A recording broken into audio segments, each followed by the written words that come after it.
Kenapa dia sentuh Puan Nurul Alamat dan juga Adi Yasmin? Jadi kenapa dia tidak sentuh 5 orang tertuduh? Bermakna penulis kepada owner kepada akaun plot twist Zara Khairina itu sedang melindungi 5 tertuduh. Percaya atau tidak apa yang saya cakap? Saya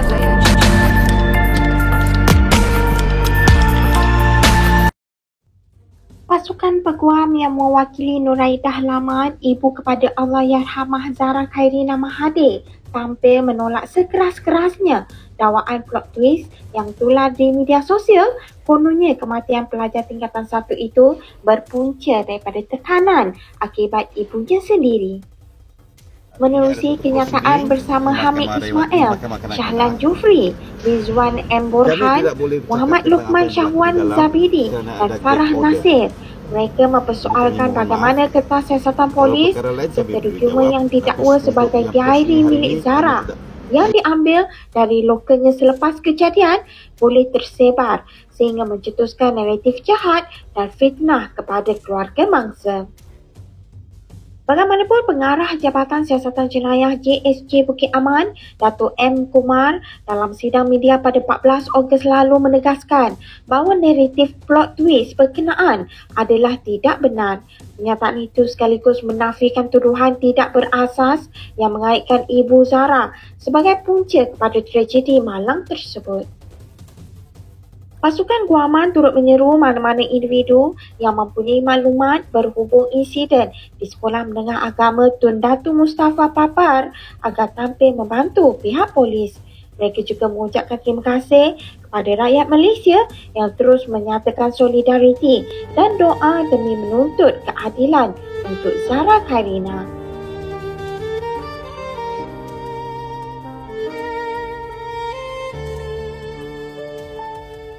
Zara, ketika tubuhmu rebah di bawah langit, ada darah yang mengalir tanpa saksi. Langit pun menangis, bumi terdiam, tapi manusia sekelilingmu memilih untuk membisu. Zara, namamu kan terus hidup dalam doa, dalam poster, di dinding, dalam suara kami yang tak rela. Dan biar mereka coba padam kisahmu, kami akan tulis kembali dengan darah dan air mata. Justice for Zara.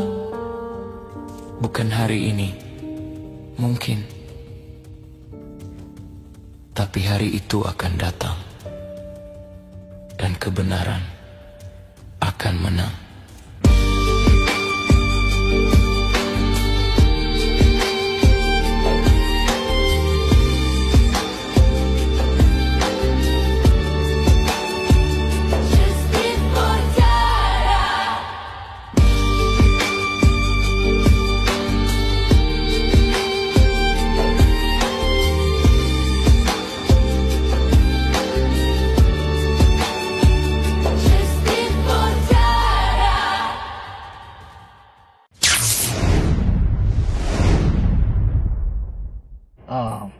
Cuma aku nak persoalkan, ada satu akaun ni, nama dia akaun plot twist.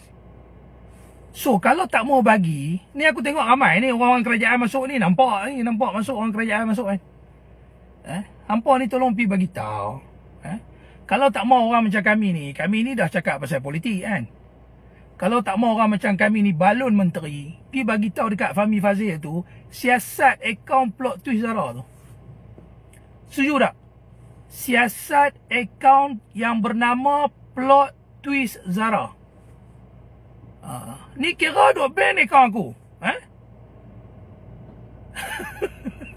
Ban akaun aku, cari orang yang serang kerajaan, pergi tangkap. Awak hampa tak pergi check akaun tu siapa pemilik dia? Takkan Fahmi Fazil tak boleh bantu, tak boleh bantu Kementerian Dalam Negeri, tak boleh bantu pihak polis, nak cari siapa owner akaun plot twist Zara. Zara tuan. Rupanya dia pergi tukar sudah kan nama dia. Apa itu? Kisah sebenar Zara. Segergitan. Segergitan. Macam mana mau kasih mula? Wahai pemilik account yang dulu kau pakai plot twist Zara, sekarang kau pakai kisah sebenar Zara. Kau punya spekulasi nih berdasarkan dari diari si Zara tuh sejakah? Apa yang kau baca di diari si Zara tuh, itulah konon yang kau jadikan sebagai peluru kau untuk apa nih? Kau mau hantam mama arwah. Itukah? Like, how stupid can you be? Jadi memang betul lah konon. Kau itu salah satu tuh pembuli tuh.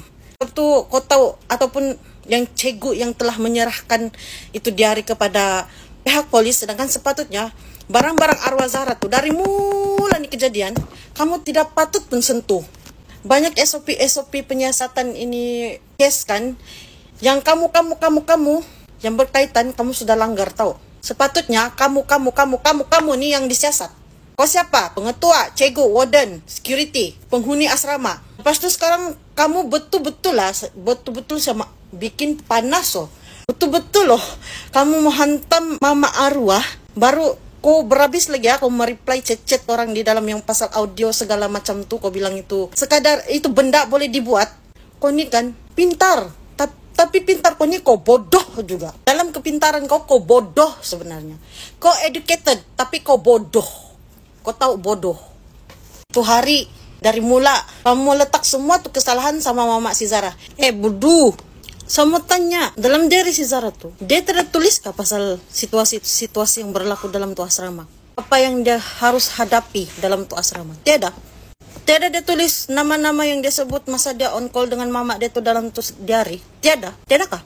Sampai suka-sukanya kamu hantam mama dia konon masalah mental dari rumah. Kanina? Bongok. Enggak apalah. Pos-pos lah kamu hantam mama arwah itu. Sedangkan kalau ikut dalam berita, Peguam Bela punya request supaya tuh inquest ditangguhkan pun mahkamah tolak. Entahlah. Kalau setting yang di komen-komen dalam kau punya video tuh, ada yang gelar kau si TM. Berapa umur kau? 15, 16, 17? Sepatutnya otak kau pandai berpikir sudah. Tapi memang bodoh lah bakal kan.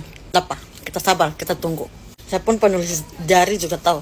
Saya pun pernah juga tulis bukan dalam sepunya diary. Tapi tidak bermakna apa yang saya tulis tuh terus boleh kasih guna untuk menghantam. Apa update terbaru? Update terbaru adalah diary tersebut ada tulisan tangan orang lain. Hari ini inquest berjalan tentang diary. Pakar kimia yang pengecaman tulisan telah mengesahkan ada tulisan tangan orang lain.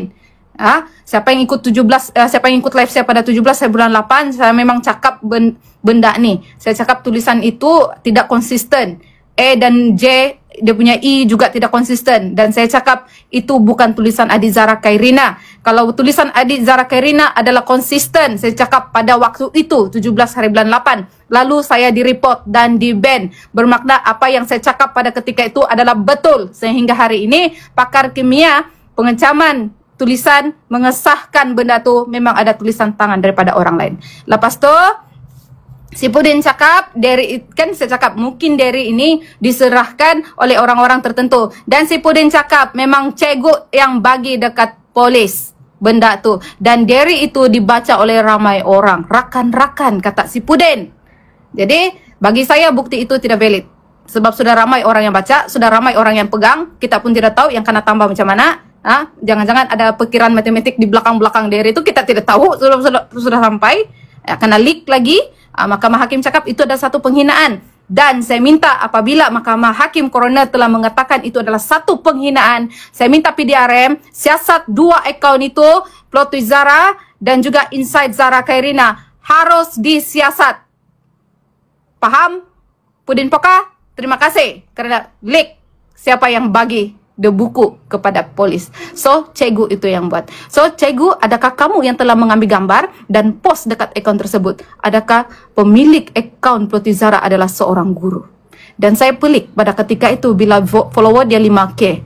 Dan saya betul, tekaan saya benar bahawa akaun tersebut telah wujud pada tahun 2024.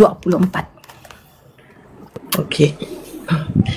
Saya dengar dari tadi komen sis semua, ulasan sis. So boleh katakan kebanyakan apa yang sis ulas selama ni semuanya valid.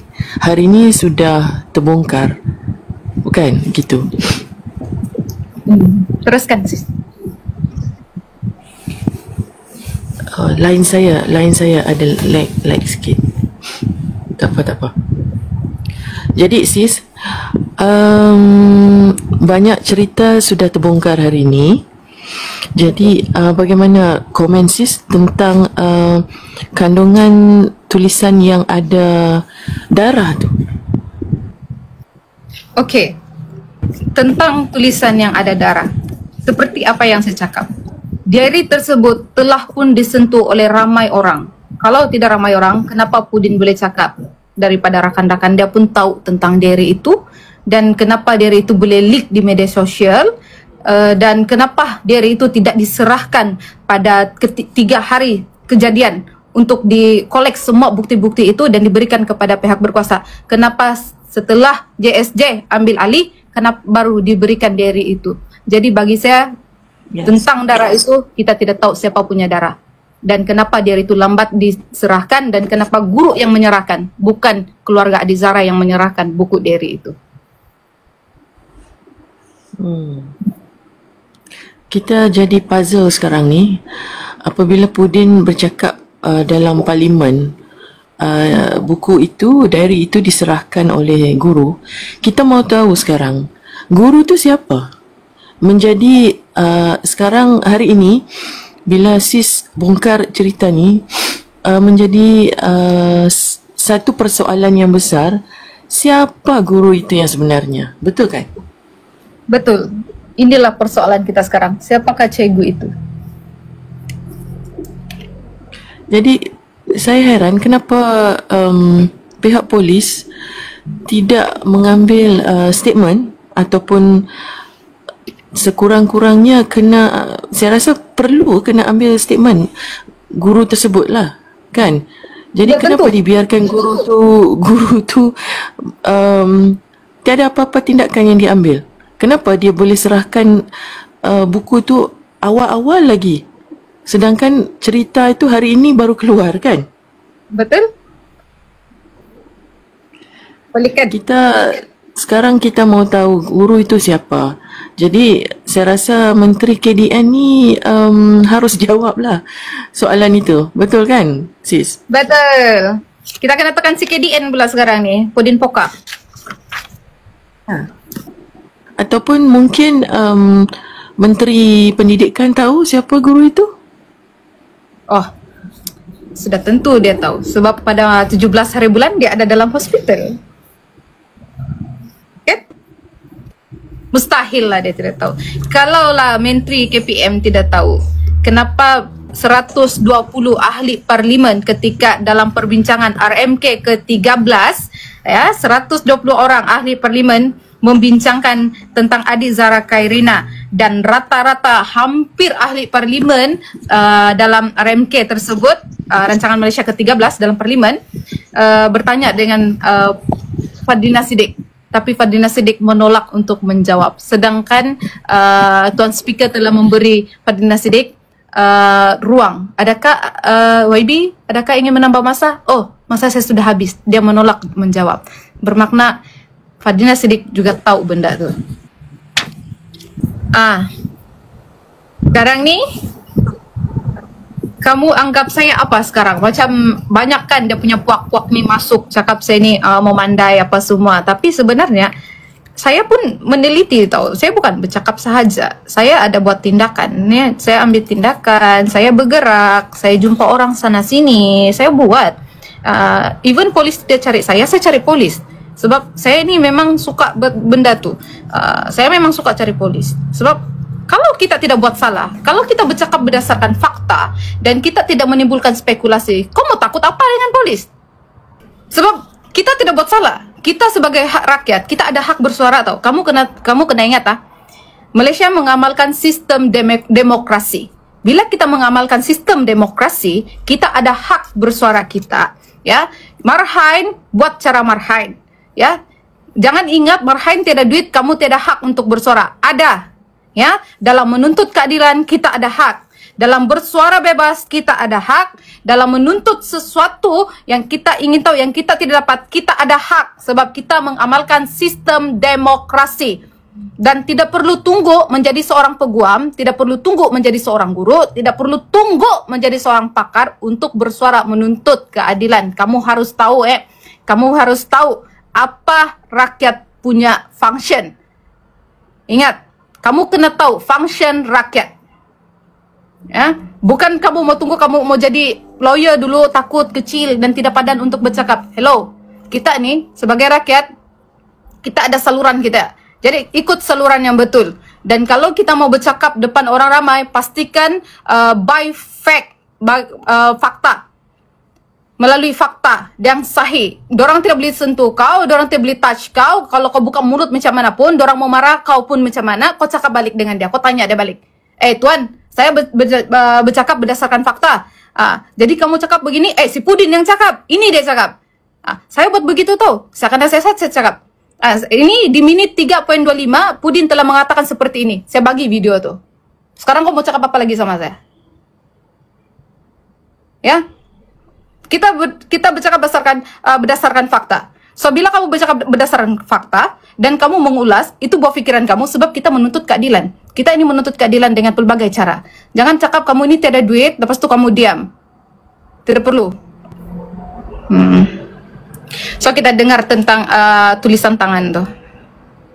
Pemeriksa dokumen Jabatan Kimia Malaysia Nurul Atika Muhammad Noor menemui tulisan tangan orang lain dalam sebuah buku milik Allahyarham Zara Khairina Mahathir yang diperiksanya sebelum ini.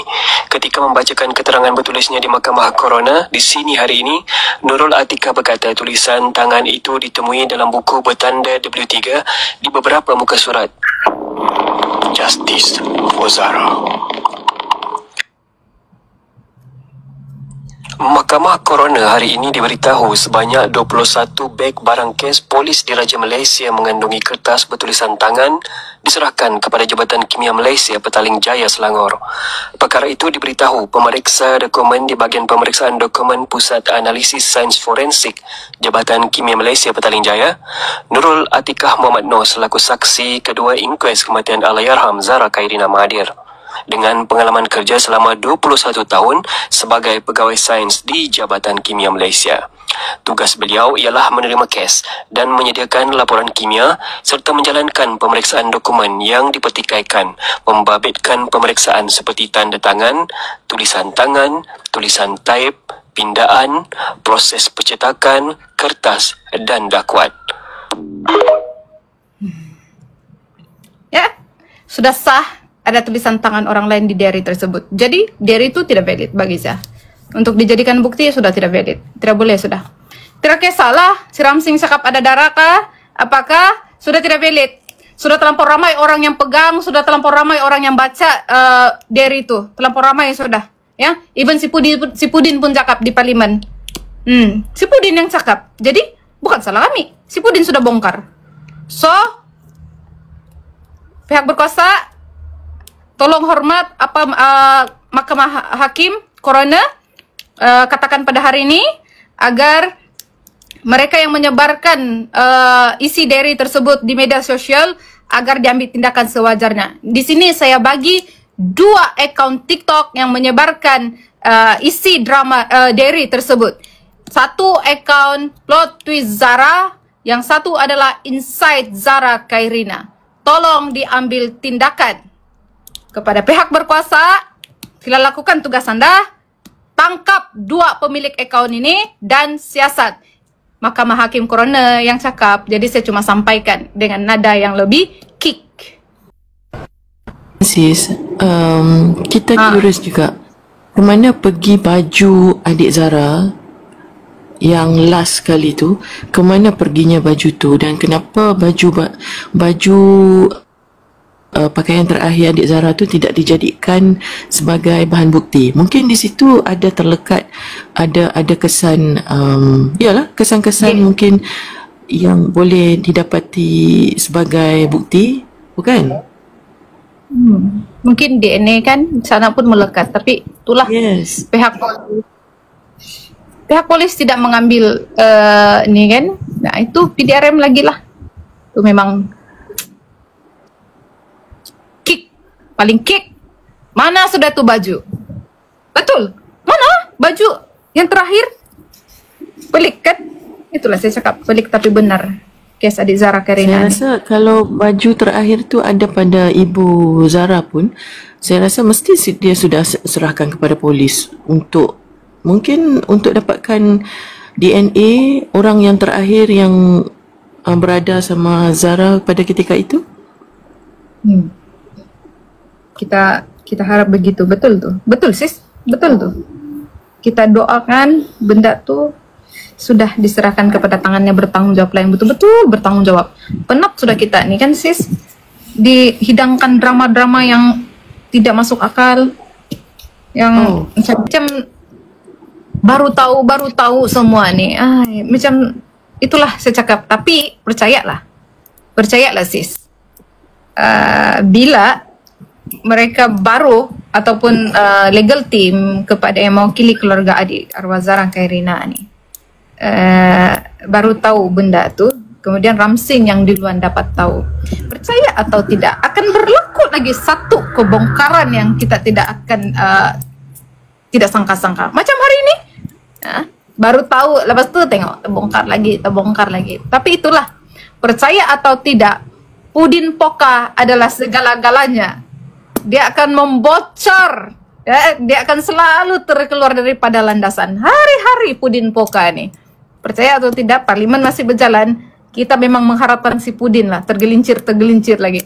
Sebab itulah saya cakap, Tuhan ni dia pegang kita punya lidah sama akal kita ni. Tuhan yang pegang tau. Kau tengok tergelincir lagi tu.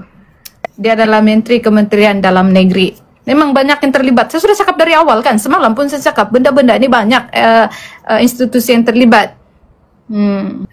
Si Pudin Poka ni dia selalu tergelincir apabila parlimen. So hari ini dia telah buka satu tentang siapa yang menyerahkan buku diary itu kepada pihak berkuasa. Dia cakap Cigu yang bagi. Ya, Cigu apa itu?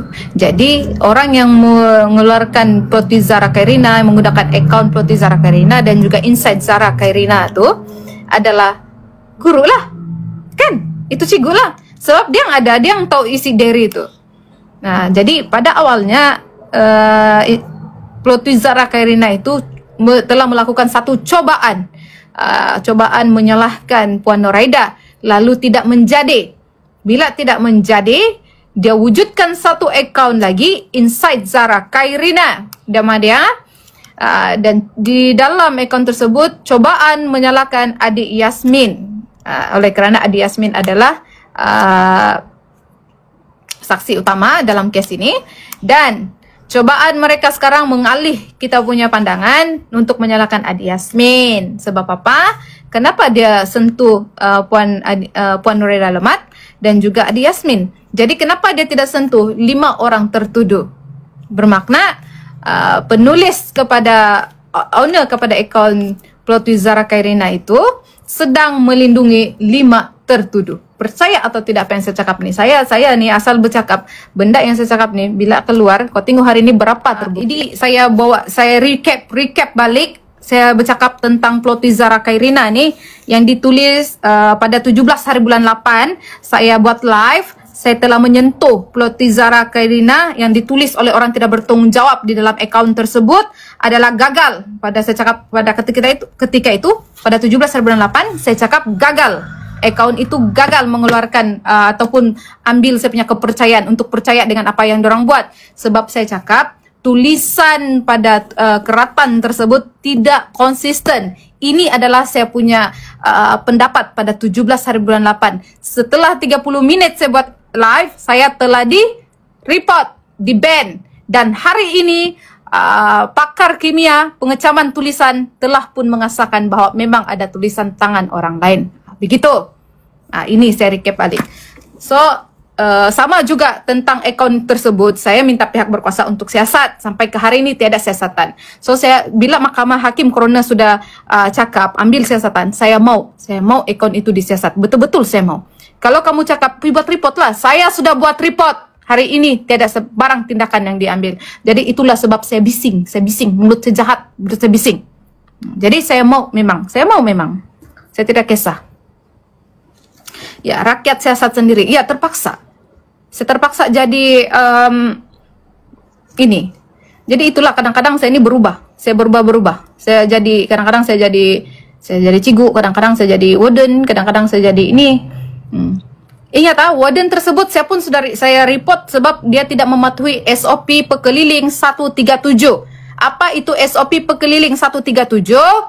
Itu adalah sebagai warden dorang kena follow the rule. Di mana SOP Pekeliling 137 itu telah dikeluarkan di website KPM dan itu penting ya, sebagaimana dia melaporkan kejadian daripada hari pertama, hari ketiga dan hari ketujuh. Dan laporan itu, report itu harus disahkan oleh PKM dan juga pengetua, kemudian dihantar ke JPN. Dan report itu setelah dihantar ke JPN harus dihantar kepada KPM. Tetapi di dalam statement Pudin dalam Parlimen tidak menyentuh tentang SOP 137. Di dalam statement JSJ Kumar tidak menyentuh SOP 137. Dan itulah yang saya report. Sebab itu benda yang penting sebagai warden, SOP Pekeliling di asrama itu adalah penting. Tetapi kenapa tiada statement yang menyentuh SOP Pekeliling 137 tersebut sebagai warden, dorang harus ikut SOP itu. SOP ini telah gagal, sebab itu saya cakap, kegagalan sistem dalam pentadbiran institusi tersebut gagal total. Itulah sebenarnya cakap kenapa dorang punya sistem gagal. SOP ke laut. Pada awalnya PDRM pun tidak ikut SOP. Kemudian sekolah tersebut tidak ikut SOP Pekeliling 137. Apa itu SOP 137? Siapa warden di sini? Siapa guru di sini? Kamu mesti tahu punya. Sebab SOP tersebut ada di website rasmi portal Kementerian Pendidikan Malaysia. Nah, dorang masuk sudah. Moderator buat kerja, please. Oke, saya terbeli nih. Inilah, bila saya cakap benda nih, mesti dorang akan masuk. Lepas tu buat report saya punya akun babi. Itulah.